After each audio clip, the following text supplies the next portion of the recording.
विद्यापीठाच्या दीक्षांत समारंभात माजी नगरसेवक ॲडव्होकेट अविनाश बनसोडे यांना राज्यपालांच्या हस्ते सन्मानित करण्यात आलं। माजी नगरसेवक ॲडव्होकेट अविनाश बनसोडे यांना जळगाव इथं कवयित्री बहिणाबाई चौधरी उत्तर महाराष्ट्र विद्यापीठात राज्यपाल CP राधाकृष्णन यांच्या हस्ते डॉक्टर बाबासाहेब आंबेडकर सुवर्ण पदक प्रदान करण्यात आलं, अशी माहिती प्राध्यापक डॉक्टर दामोदर बनसोडे यांनी पत्रकार परिषदेत दिली।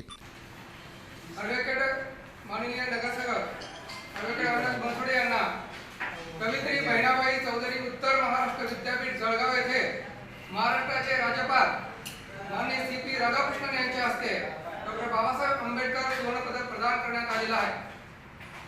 विद्यापीठाच्या 33व्या दीक्षांत समारोहात ॲडव्होकेट बनसोडे यांना सुवर्ण पदक व प्रमाणपत्र देण्यात आलेले आहे। ॲडव्होकेट बनसोडे हे काही उन्हातले काही वनव्यातले नावाच्या कविता संग्रहाने संपूर्ण महाराष्ट्रामध्ये प्रसिद्ध आहे।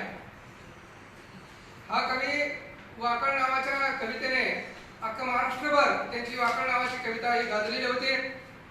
अत्यंत प्रतिकूल परिस्थितीमध्ये त्यांनी शिक्षण पूर्ण केलेलं आहे। विषय महाराष्ट्रामध्ये नागपूर, औरंगाबाद म्हणजे संभाजीनगर, पुणे, जळगाव या ठिकाणी शिकवला जातो।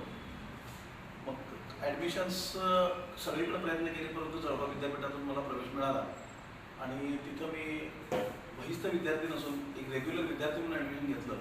तिथल्या हॉस्टेलवर सुद्धा राहिलेलं आहे मी आणि महिन्यातून 1-2 महिन्यातून 15-20 दिवस तिथं त्या कॉलेजमध्ये राहून अध्ययन केलं आणि तिथं अध्ययन करत असताना मला तिथल्या प्राध्यापकांचं एक मोठं सहकार्य मिळालं। प्राध्यापक बनसोडे, प्राध्यापक घोरपडे साहेब यांनी मुलाचं मार्गदर्शन केलं आणि आंबेडकर विचारधारा हा विषय टोटली डॉक्टर बाबासाहेब आंबेडकरांच्या वेगवेगळे जे पैलू आहेत त्याचा एक अभ्यास करण्याची संधी मला प्राप्त झाली। या पत्रकार परिषदेस निवृत्त मुख्याध्यापक रमेश गायकवाड, सुभाष गायकवाड, बाबूराव बनसोडे आदींची उपस्थिती होती।